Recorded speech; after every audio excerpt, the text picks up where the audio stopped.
Hello everyone, Derek here from GameXplain here with Suda51, and we got the chance to do an interview with him on Travis Strikes Again, No More Heroes. And yeah, we thought we'd do a little interview, talk with him, and get a little more insight into the game itself. So right off the bat, it's been over a year since you announced you had a new game in the works back at the Switch reveal event last year. How has the development process been since then, and has anything changed from your initial ideas for the game? まず今回はプレイヤブル So this playable build right now at PAX, this is their prototype, so progress is going very well. They're about 35 to 40% complete. 元々の In terms of changes, they're daily because he's always talking with the staff and they're always exchanging ideas and putting new things into the game. Not just his ideas, but the staff members' ideas as well. So it's always getting better. The initial teaser trailer showed Batman as the antagonist, or an antagonist, but he's actually the second player when you're playing with a friend for the multiplayer mode. Will his role be any different when you're playing single player, or is it sort of the same between multiplayer and single player? Excuse me. 1P と 2P 1P で遊んだ場合には Yes, there is a small difference. When you play one-player mode, Batman's dialogue will pop up, like he'll talk with characters in the game, versus actually being there in two-player mode.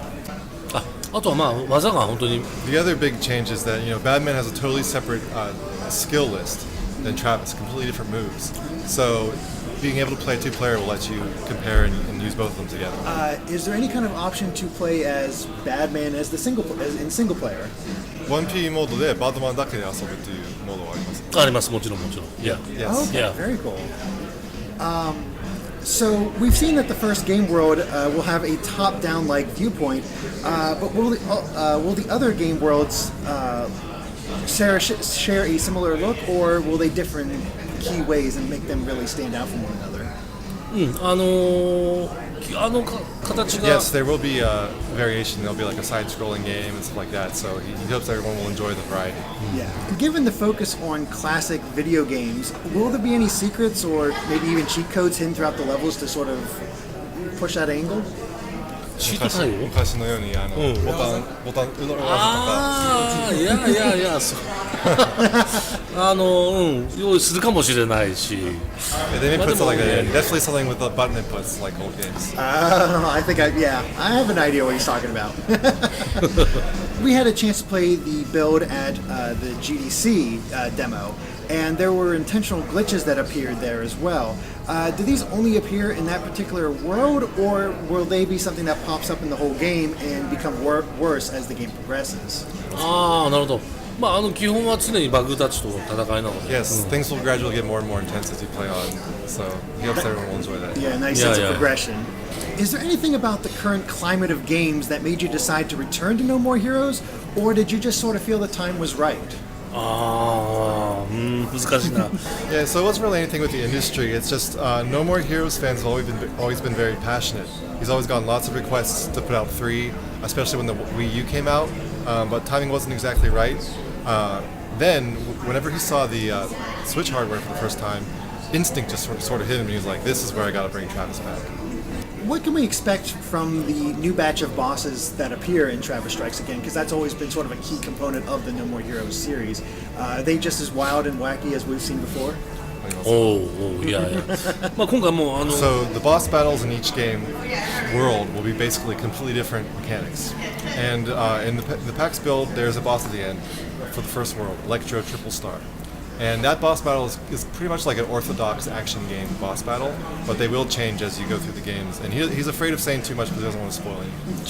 Fair.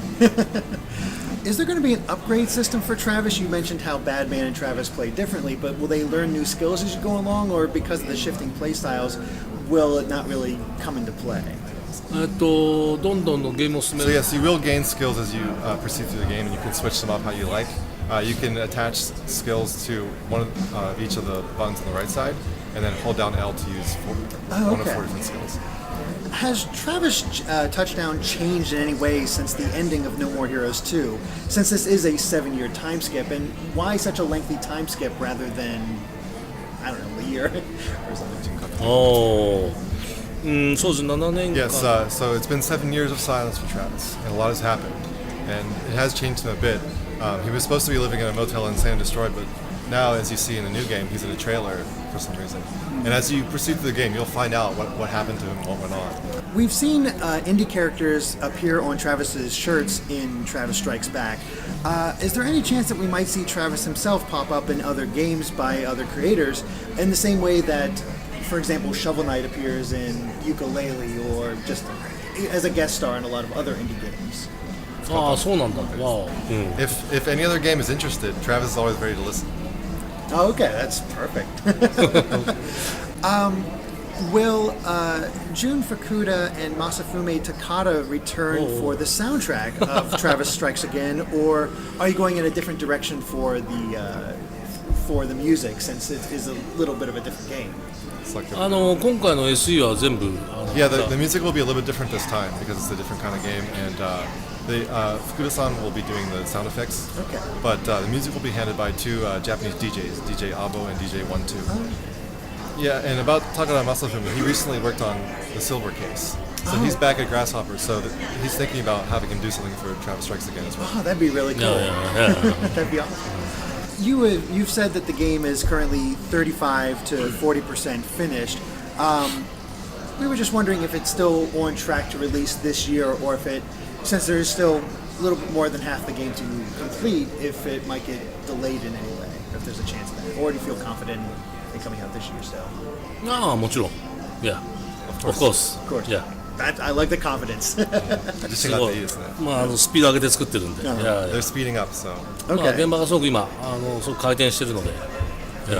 things are really working well. So That's great to hear. Going sort of related to that, what's been the most difficult or time-consuming aspect of the development process? 一番難しいのはやっぱりチーム作りだと。 So the hardest part is creating the team. This is not like a large-scale development. They're actually making it with a very small team. It's kind of like an indie title. And when you have a large-scale development, and you have schedule problems or volume problems, you usually just add more people to the team and sort of like force your way through it and get people to make up for whatever is behind. But with a small team, everyone's really set in their own specific role, and you can't really change that. So everyone has to be, firing on all cylinders and doing exactly what they're there to do. So making sure that all works well is probably the hardest part. Yeah, so when you work on a large-scale game, it's kind of like, okay, we have this game, and this is what we're going to make, so we're just going to hire as many people as we need to make it. But with indie teams, it's really the opposite. You look at the people and say, okay, what is possible for us to do with only 2 or 3 people? So like that. Like that's really the indie way to think about it. And so it's really a learning process for him, because he's been used to the large-scale development for a while now, but it's bringing him back to when he first started out when he was younger.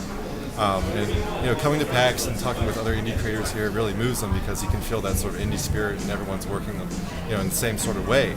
Kind of related to that, what's it been like working with Nintendo Switch? Has it been an easy development process, or has there been some learning curves? まあ僕らアンリアル4という素晴らしい。 Luckily, they're using an amazing engine called Unreal 4, so it's very easy. まあ任天堂スイッチも素晴らしいし、アンリアル4も素晴らしい。 And the same goes for Nintendo Switch. They're both very amazing. That's great. That's great.